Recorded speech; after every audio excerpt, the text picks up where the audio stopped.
തൊട്ടതെല്ലാം പൊന്നാക്കിയ പ്രതിഭാശാലിയായിരുന്നു എം.ടി. വാസുദേവൻ നായരെന്ന പ്രശസ്ത ഗാനരചയിതാവ് ശ്രീകുമാരൻ തമ്പി.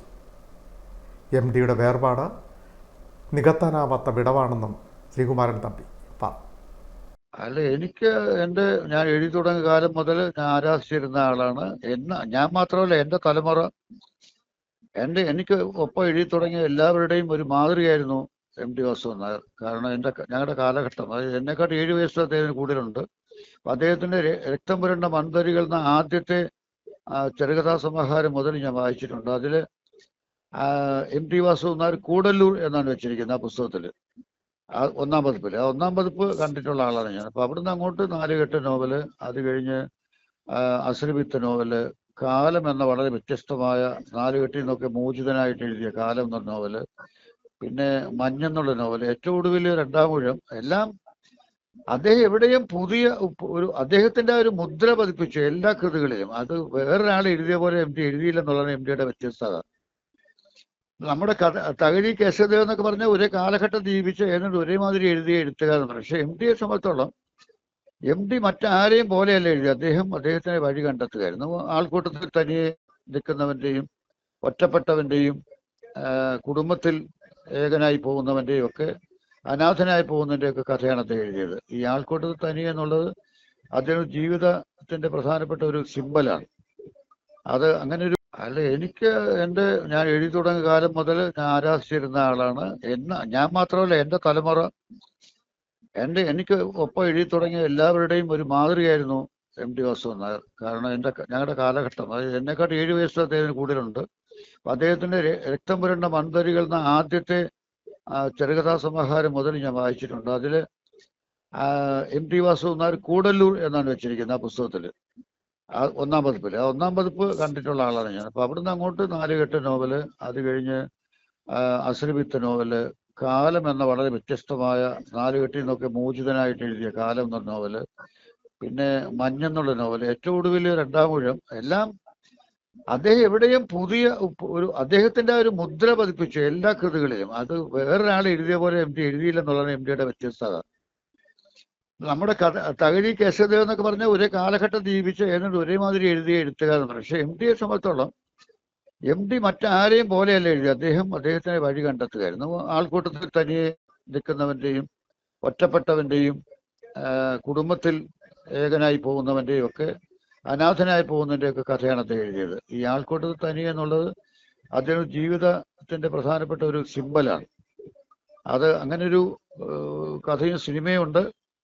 അദ്ദേഹം ഏറെക്കുറെ എം.ഡിയും അങ്ങനെയായിരുന്നു, ആൾക്കൂട്ടത്തിൽ തനിയായിരുന്നു. അദ്ദേഹം അമേരിക്കയിൽ ഒരു യാത്ര നടത്തിയിട്ട് വന്ന ഇതിന്റെ പുസ്തകത്തിന്റെ പേര് ആൾക്കൂട്ടത്തിൽ തനിയെന്നായിരുന്നു. കാരണം അമേരിക്കത്തെ ആൾക്കൂട്ടത്തിൽ അദ്ദേഹം ഒറ്റയ്ക്കായിരുന്നുള്ളൂ. അപ്പൊ ആ ഒരു വ്യത്യസ്തതയാണ് എം.ഡിയുടെ എഴുത്തിലുണ്ടായിരുന്നത്. പിന്നെ ചെറുകഥ, നോവല്, കുട്ടികളുടെ നോവല്, കേസറുള്ള എന്ന തൂലിക നാമത്തിൽ എഴുതിയ മാണിക്കക്കല്ല് എന്ന നോവല്, അതുപോലൊരു കുട്ടികളുടെ നോവൽ വന്നിട്ടില്ല മലയാള സാഹിത്യത്തിൽ.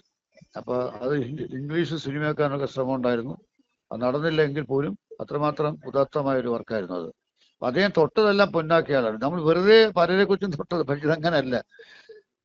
അദ്ദേഹം എവിടെ കയറിയിട്ടുണ്ടെങ്കിൽ, എവിടെ പാദമുദ്ര പതിപ്പിച്ചിട്ടുണ്ടെങ്കിൽ അവിടെ ഒരു ചരിത്രം എഴുതിയിട്ടാണ് പോയിരിക്കുന്നത്. അങ്ങനെ ഒരു മഹാനായ എഴുത്തുകാരൻ വേറെ ഇല്ല, യാതൊരു സംശയമില്ല. ഏതെങ്കിലും ഒരു നോവല്, ഇടയ്ക്കൊരു നോവൽ, ഭേദപ്പെട്ട നോവൽ, ഞാൻ പേരൊന്നും പറയും, നോവൽ വന്നതുകൊണ്ട് ഈ നോവലാണ് ആദ്യത്തെ നോവൽ, ഇതോടെ എല്ലാം ചരിത്രം മാറ്റി എന്നൊക്കെ ഒരു സംഘം ഉണ്ടായിരുന്നു ഒരു കാലഘട്ടത്തിൽ. ആ സംഘത്തിനൊന്നും എം.ടിയുടെ 7 അയലത്ത് ചെല്ലാനുള്ള യോഗ്യതയില്ല. എം.ടി പൂർണ്ണതയുടെ പ്രതീകമായിരുന്നു. നമ്മൾ പറയും ഈശ്വരൻ പോലും പെർഫെക്റ്റ് അല്ല, ഈശ്വരൻ പോലും പൂർണ്ണത അല്ല എന്ന് പറയും. പക്ഷേ എന്നെ സംബന്ധിച്ചോളം എം.ടി പൂർണ്ണത തന്നെയായിരുന്നു. സാഹിത്യത്തിൽ പൂർണ്ണത, ചലച്ചിത്ര കലയിൽ പൂർണ്ണത. കാരണം അദ്ദേഹം തിരക്കഥ എഴുതിയപ്പോൾ തിരക്കഥ മാറി. അത് 1965 പുറത്തിറങ്ങിയ മുറപ്പെണ്ണെന്ന സിനിമ ഒരു വ്യത്യസ്ത സിനിമയായിരുന്നു. ഞങ്ങളൊക്കെ അന്ന് സിനിമയിൽ കടക്കാൻ ആഗ്രഹിച്ചു നിൽക്കുന്ന കാലമാണ്, സാഹിത്യത്തിലും സിനിമയിലും വളരാൻ ആഗ്രഹിക്കുന്ന കാലഘട്ടമാണ്. അന്നൊക്കെ മുറപ്പെണ്ണ് കണ്ടപ്പോൾ എനിക്കുണ്ടായ മാറ്റം, എനിക്ക് മനസ്സിലുണ്ടായ മാറ്റം, ഒരു കാഴ്ചപ്പാടിലുള്ള മാറ്റം. അതൊരു മുറപ്പെണ്ണിന്റെ കഥയാണ്, സാധാരണ കഥയാണ്, കുടുംബകഥയാണ്. പക്ഷെ അതിൽ അദ്ദേഹത്തിന്റെ അപ്രോച്ച്, തിരക്കഥയുടെ രീതി, അദ്ദേഹം കൊടുക്കുന്ന ഒരു അപ്രോച്ച് ഇപ്പോഴും നമ്മൾ അത്ഭുതത്തോടെ ഓർക്കാൻ പറ്റും. അത് അദ്ദേഹത്തിന് മാത്രം കഴിയുന്ന ഒരു മുദ്രയായിരുന്നു. എം.ടി എവിടെയും അദ്ദേഹത്തിന് മുദ്ര പതിപ്പിക്കുമായിരുന്നു. അത് നോവലിലായാലും ചെറുകഥയിലായിരിക്കും. ഇപ്പം സ്നേഹത്തിന്റെ മുഖങ്ങൾ ചെറുകഥയാണ് പുറപ്പെടുന്ന സിനിമയായത്.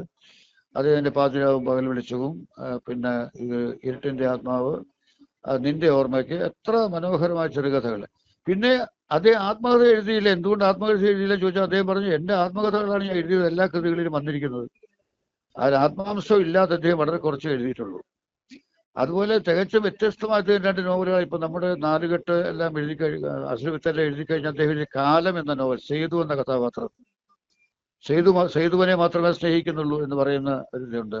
അത് മനുഷ്യന്റെ കാപട്യത്തെക്കുറിച്ച് ഇത്രയും പഠിച്ച വേറൊരു എഴുത്തുകാരനില്ല. അപ്പൊ അദ്ദേഹത്തിന് അറിയാമായിരുന്നു എല്ലാം വെറും പ്രകടനമാണ്, എല്ലാവരും സ്വാർത്ഥരാണ്, എല്ലാവരും സ്വന്തം കാര്യത്തിന് വേണ്ടി സ്നേഹിക്കുന്നു, പ്രണയിക്കുന്നു, സ്നേഹിക്കുന്നു, ദുഃഖിക്കുന്നു, എല്ലാം ഇത് വ്യക്തമായി പഠിച്ച ഒരു മനസ്സായിരുന്നു അത് അദ്ദേഹത്തിന്റെ കഥാപാത്രങ്ങളിൽ കാണാം.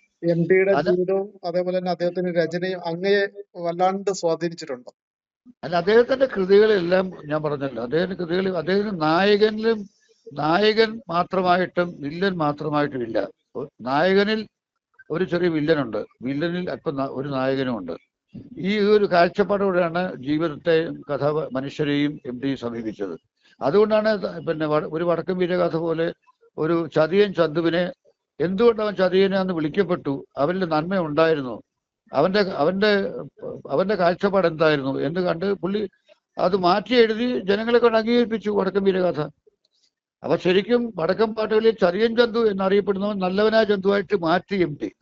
അതാണ് ഒരു എഴുത്തുകാരന്റെ ഇന്ദ്രജാലം എന്ന് പറയുന്നത്. ഒരു എഴുത്തുകാരന്റെ സാമർഥ്യം അതാണ്. കാരണം ഒരു 2 പക്ഷവുമുണ്ട് ജീവിതത്തിന്, എല്ലാ കാര്യങ്ങളിലും 2 പക്ഷമുണ്ട്. ഇത് എം.ടി എപ്പോഴും നമ്മുടെ എല്ലാ കഥാപാത്രങ്ങളും പഠിച്ചാലും മനസ്സിലാകും. കാലം എന്ന നോവലിലെ സേതു എന്തുകൊണ്ട് സ്വാർത്ഥനാണ് എന്ന് പലരും കുറ്റപ്പെടുത്തുമ്പോൾ അത് എന്തുകൊണ്ട് ആരെ സ്വാർത്ഥനല്ലാത്തതെന്നൊരു ചോദ്യം നമുക്ക് ചോദിക്കാൻ ഇടവരുന്ന രീതിയിലാണ് അദ്ദേഹത്തിന്റെ പ്രതിപാദനം. അപ്പൊ അതുകൊണ്ട് ഇത്രയും യഥാതഥമായി എഴുതിയ, മനുഷ്യനെ അതിന്റെ ശരിയായ രീതിയിൽ അവതരിപ്പിച്ച ഒരു എഴുത്തുകാരൻ മലയാളത്തിൽ വേറെ ഇല്ല എന്നുള്ളതാണ് അദ്ദേഹത്തിന്റെ വ്യത്യസ്തത.